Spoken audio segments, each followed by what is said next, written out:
Hello, good morning or good noon mga all Soriganons and Kaamaws.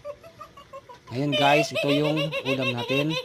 Tinatawag to sa Bisaya lamang loob ng baboy, yung maitim, yung parang dugo-dugo.